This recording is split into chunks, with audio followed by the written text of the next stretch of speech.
June 15 రాష్ట్ర ప్రభుత్వం ప్రారంభిస్తున్న pre primary schools అంగన్వాడీల భవిష్యత్తును ప్రశ్నార్థకం చేసేలా ఉంది అని అంగన్వాడీ యూనియన్ రాష్ట్ర అధ్యక్షురాలు సునీత అన్నారు.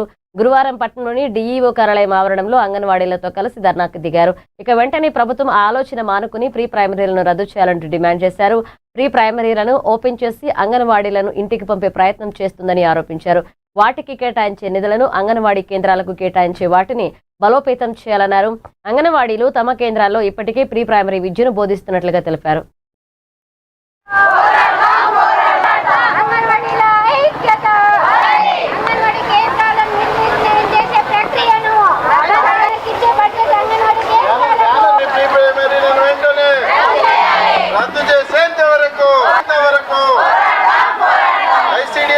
కేంద్ర రాష్ట్ర ప్రభుత్వాల మొండి వైఖరి ఐసిడిఎస్ ను బలోపేతం చేసేంత వరకు జిందాబాద్ సిఐటి ఐక్యత. అంగన్వాడీలకు ఇచ్చిన హామీలను వెంటనే అమలు చేసేంత వరకు, వేతనం 20,000 రూపాయలు చెల్లించేంత వరకు. పేరు కె సునీత, నేను అంగన్వాడీ యూనియన్ రాష్ట్ర అధ్యక్షురాలు. ఈ 15వ తేదీన ఆదిలాబాద్ జిల్లాలో 74 ప్రీ ప్రైమరీ సెంటర్లు ఓపెన్ కాబోతా ఉన్నాయి. ఇవి అంగన్వాడీ కేంద్రాలను నిర్వీర్యం చేసే ప్రక్రియలో భాగంగా ఈ కేంద్రాలు ఓపెన్ అవుతున్నాయి. అంగన్వాడీ టీచర్లను హెల్పర్లను ఇంటికి పంపించే ప్రయత్నం ప్రభుత్వం చేస్తుంది. కాబట్టి ఈ 15వ తేదీన ఈ 74 ప్రీ ప్రైమరీ సెంటర్లు ఏవైతే ఓపెన్ చేస్తున్నారో వాటిని వెంటనే రద్దు చేయాలి. ప్రీ ప్రైమరీకి కేటాయించే బడ్జెట్ని, ఆ బడ్జెట్ ఏదైతే సంవత్సరానికి 2,10,000 ఉందో అదే బడ్జెట్ని అంగన్వాడీ కేంద్రాలకు ఇచ్చి అంగన్వాడీ కేంద్రాలను బలోపేతం చేసి మంచి సౌకర్యాలతో అంగన్వాడీ కేంద్రాలలో విద్య అందించడానికి ప్రభుత్వము ఏర్పాటు చేయాలని మేము ఈ సందర్భంగా డిమాండ్ చేస్తూ ఉన్నాము.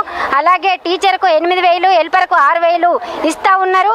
మేము 4 ఇయర్స్ పిల్లలను తీసుకెళ్తామని వాళ్ళు చెప్పడం జరుగుతుంది. అయితే 4 ఇయర్స్ పిల్లలు ఎవరైతే ఉన్నారో ప్రీ ప్రైమరీ మేము ఇప్పటికే 50 సంవత్సరాల నుండి ఐసిడిఎస్లో పోషకారంతో భాగంగా ఈ ప్రీ ప్రైమరీ విద్యని కూడా మేము ఇప్పటికే అందిస్తూ ఉన్నాము. కాబట్టి కొత్తగా అందించే విద్య ఏదీ లేదు. ఆ విద్య ఏదైతే ఉందో అది అంగన్వాడీ కేంద్రాలకు ఇచ్చి అంగన్వాడీ కేంద్రాలను బలోపేతం చేసి అంగన్వాడీ టీచర్లకు, హెల్పర్లకు కాంగ్రెస్ ప్రభుత్వం మేనిఫెస్టోలో 18,000 వేతనం ఇస్తామని చెప్పింది. ఇవ్వాలని మేము ఈ సందర్భంగా డిమాండ్ చేస్తూ ఉన్నాము. మేము 50 సంవత్సరాలుగా ఉద్యోగాలు చేసే అంగన్వాడీ టీచర్లకు, హెల్పర్లకు ఇప్పటికీ 3 నెలలు అవుతుంది వేతనం ఇయ్యని ప్రభుత్వము. కొత్తగా అపార్ట్మెంట్ అయ్యే టీచర్లకు మేము ఈ బడ్జెట్ ఇస్తాం, ఆ బడ్జెట్ ఇస్తాం అనుకుంటూ రావడం ఇది అసలు కరెక్ట్ కాదు. ఇది అంగన్వాడీ కేంద్రాలను నిర్వీర్యం చేసే ప్రక్రియ అని మేము ఈ సందర్భంగా, ఒకవేళ ఈ 74 ప్రీ ప్రైమరీ సెంటర్లను ఆపకపోతే రాబోయే రోజులలో పెద్ద ఎత్తున పోరాటాలకు సిద్ధమవుతామని సందర్భంగా తెలియజేస్తాం. పేరు కె సునీత, నేను అంగన్వాడీ యూనియన్